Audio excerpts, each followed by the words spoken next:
All right, welcome to my channel. My name is Kendall, and today we are unboxing and looking at this. This is a glass dip pen. It's from the brand Number 72, which is kind of a weird brand, but it's a handmade glass dip pen, and it has a wood exterior. So let's take a look here.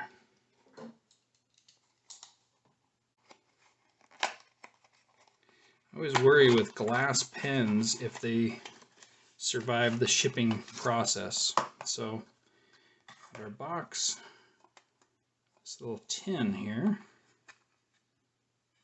Okay, so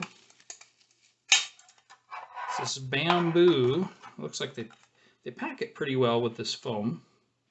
And then this cool bamboo look, which is fun. Looking at the ends here. Okay. Looks like, there we go. And look at that, huh? Oops. Yeah, hopefully that is really going to work well. I had seen some good reviews on this, and so we will give it a try. Also, I wanted to give a couple size comparisons.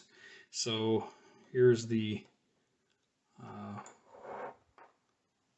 here's a Diamond 580 TWSBI. Here's a Moonman A1, just to give you kind of some size. It's a little longer than both of these pens, and so as far as storing them, then you want to compare.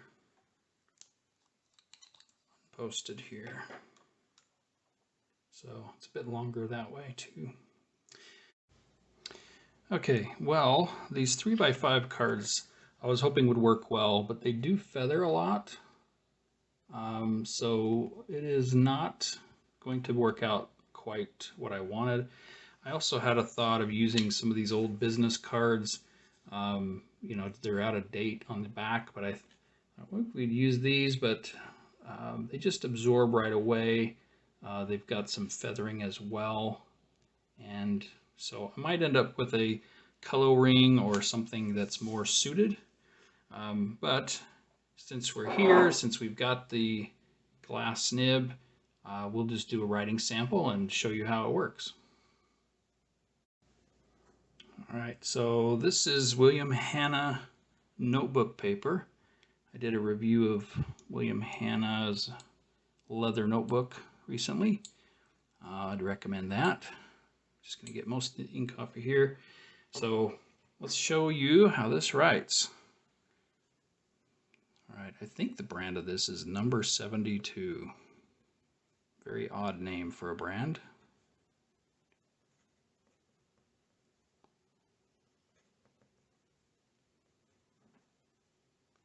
And of course it's quite juicy when you first get going, and since this is writer's blood, a very juicy ink, it's got a lot of flow to it. So I think as far as writing with this, I think it would do all right.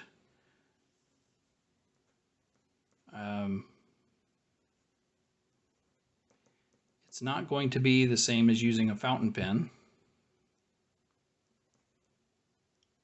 I cannot write while I talk.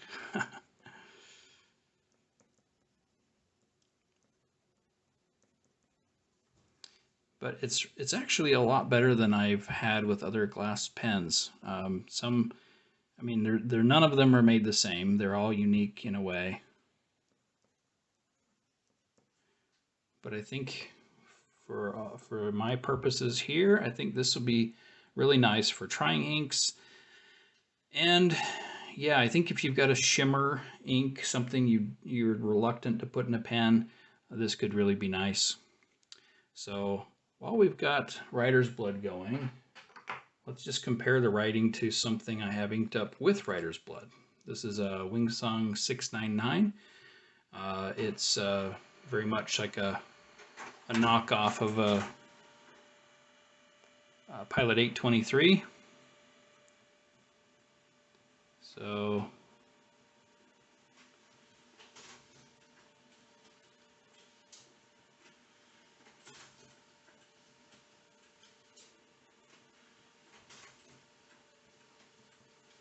So yeah, this is very much modeled after the Pilot 823.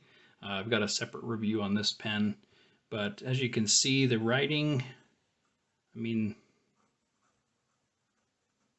it is different, obviously, but for a glass pen, I think that one does pretty well. This is a fine line versus, this is more of a juicy medium, maybe almost even a broad. So, okay, so just to conclude, wrap things up, I think it's a good quality glass pen. I think the design's cool.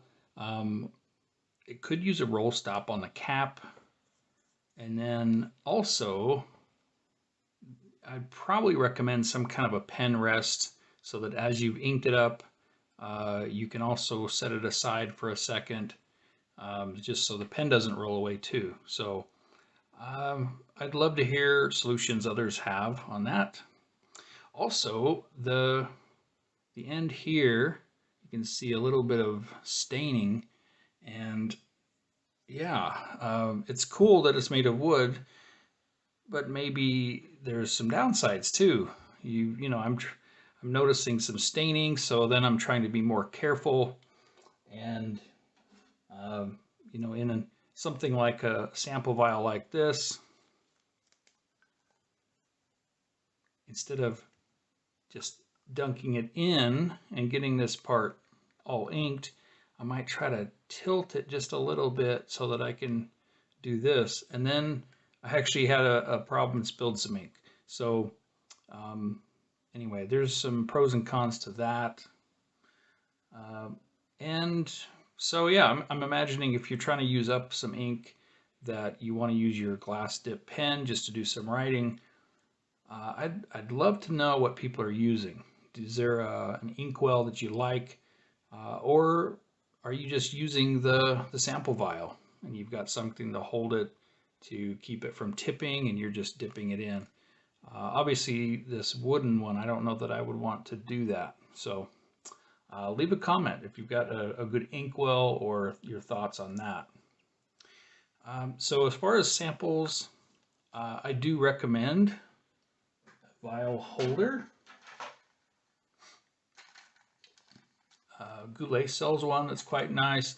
This one I got for quite a bit less on Amazon.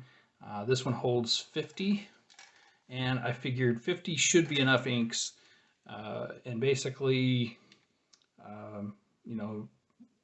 if you run into a problem holding 50, you can do a one in, one out policy. That's kind of my plan. I don't plan to ever have more than 50. And then I've seen stickers for the top so that you can swatch those and see what color inks you have. I've seen recently the Etsy shop called the Dormouse's Desk. So that way you can put the swatches. That would work both for the vials and for bottles. So that could be handy. And I haven't done that. And then I'll probably get a coloring, something with cards. And I do like the idea of writing on the back using using pens that are inked with that, just because it makes the ink look so different.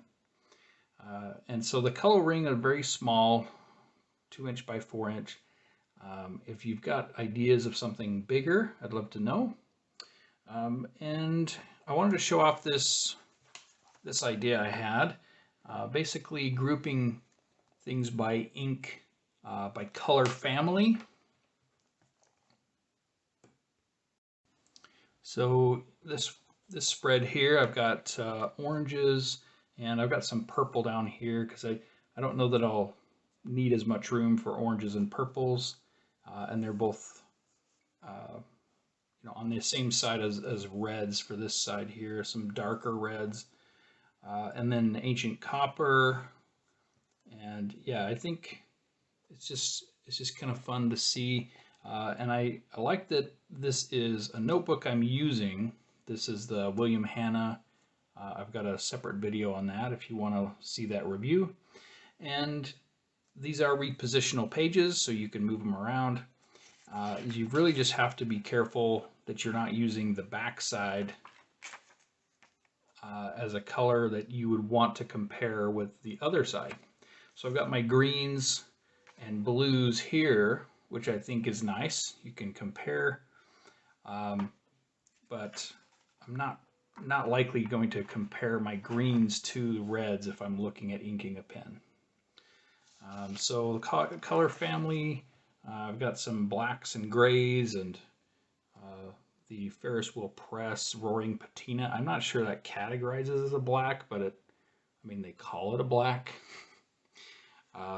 Earl Grey. And then I've got some more brownish tones, although you could argue this Autumn Oak could also be on the red slash orange side too. But I don't know, I feel like to me it's more of a brown ink, so I wanted it more with these. Let's see. So yeah, I think having the blues and greens together, because some colors are kind of mixing between those, like Aurora Borealis, kind of fits both, or things that are more marine. So I'd love to hear people's thoughts on my system, and of course I'd love to hear your system. You know, what have you found for for making your ink categorization work? What swatching solutions have you found? And yeah, thanks for watching, and be sure to subscribe so you don't miss out on future videos, and give me a like. That would be great. Thank you so much.